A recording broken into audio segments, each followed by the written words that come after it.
La prestigieuse marque canadienne Arc'teryx a décidé cette saison de lancer sa première collection de chaussures pour outdoor. Et comme cela était prévisible, elle a suivi son propre chemin en présentant des produits au design révolutionnaire.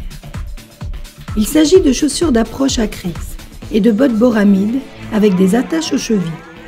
Toutes deux se caractérisent par leur chausson intérieur, qui dans un cas comme dans l'autre, incorpore au modèle un chausson intérieur fixe et à d'autres, un chausson interne amovible. Les chaussures Acryx sont des chaussures d'approche confortables et polyvalentes, offrant de bonnes prestations. Design. Certaines nouveautés sautent aux yeux. Il se présente en deux parties, carcasse externe et chausson interne. La carcasse extérieure se compose d'une seule pièce thermolaminée, sans couture, pour un meilleur ajustement, éliminant toute zone de friction. Le matériel est totalement hydrophobe, ce qui évite qu'il ne prenne du poids avec l'humidité. Au-dessus de la pièce thermolaminée ont été placées des protections dans les zones où le frottement et l'abrasion sont plus importants, qui protègent la botte et, essentiellement, les pieds. La grande nouveauté, dans tous les cas, est l'absence de languette, une zone qui cause toujours des problèmes de pression et bosse dans les chaussures. Le chausson intérieur est amovible dans les modèles avec Gore-Tex, comme s'il s'agissait d'un gant avec doublure micro-mèche hautement perméable à l'air. De plus, il est fabriqué dans un tissu élastique et avec une épaisseur amortissant les chocs et, selon la marque, augmentant le confort. Semelle. Les modèles Acryx ont une semelle avec un composé méga grip de Vibram pour tout type de sol, tandis que les modèles Boramide incorporent le même composé méga grip de Vibram dans un design de semelle agressif et de traction, typiquement de montagne, avec zone d'escalade sur l'embout. Elle est très efficace. Nous l'avons essayée sur neige au printemps peu profonde, sur roche sèche et mouillée, sur terre et sur boue. Et dans tous les cas, elle a fonctionné parfaitement. Résistance. Nous tenons à préciser que, bien qu'il puisse paraître à simple vue qu'il y ait des zones délicates, comme celle des boutonnières, le matériel après les premières utilisations ne montrent qu'un signe de faiblesse. Cela tient plutôt à l'impression donnée en voyant des matériaux fins de nouvelle génération. Nous, l'équipe de testeurs de Barabès, avons essayé essentiellement la botte Boramide 2 avec chausson amovible qui peut être considérée comme étant le modèle top de la gamme et le plus risqué.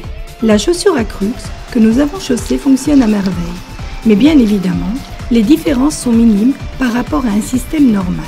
En ce qui concerne la Boramide 2, port. Il requiert un peu d'effort, particulièrement jusqu'à ce qu'on trouve le truc. La façon la plus aisée, pour nous, est d'introduire d'abord le chausson dans la botte, puis le pied. Mettre d'abord le chausson dans le pied, puis les deux dans la carcasse nous a semblé plus difficile. Confort du chausson. Il est vraiment confortable.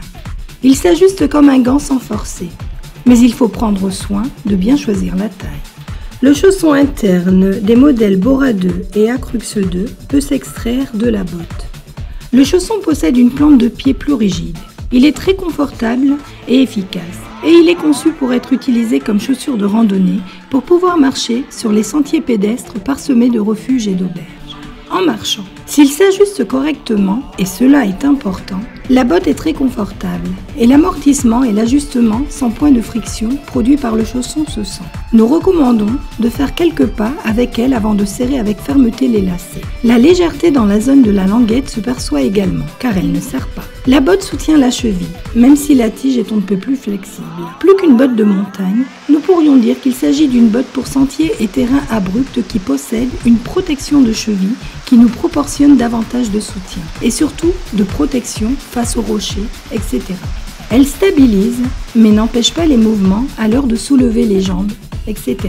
Elle confère stabilité en cas d'utilisation habituelle, mais n'offre pas le soutien total propre à celui d'une botte de montagne. Elle n'est guère conçue pour cela. Par contre, pour les terrains moins escarpés, les sensations sont exceptionnelles. Le test a été réalisé dans la zone de chaîne de l'Anaillé, une zone avec sentiers et grands rochers qu'il faut traverser en montant et en descendant. Et le résultat a été très positif. Imperméabilité et respirabilité. Il s'agit de l'un des aspects les plus forts, sans l'ombre d'un doute. Le chausson non seulement la rend imperméable, mais en traversant les rivières, par exemple, il évite en plus que l'eau n'y pénètre par le haut. Nous redoutions que l'eau n'entrât entre la botte et le chausson, créant des flaques. Mais cela n'a pas eu lieu en introduisant la botte dans les rivières, flaques d'eau, etc. Pour ce faire, il est primordial de bien ajuster la botte. Et l'on remarque une plus grande respirabilité produite par le canal d'air entre la carcasse et le chausson. Cela suppose une plus grande exposition de l'empeigne due à l'absence de languette. Nous l'avons essayé également par une journée particulièrement chaude et avons obtenu de bons résultats. Avantages: confortable, sans point de friction, excellente imperméabilité et respirabilité, très flexible, avec protection adéquate, très bonne semelle, polyvalente, possibilité d'échanger les chaussons selon leur utilisation. Inconvénients: ajustement et insertion plus complexes, choix de la taille. Sa polyvalence rend sa classification difficile. Forme quelque peu étroite, comme cela tend à devenir courant dernièrement avec les chaussures de montagne.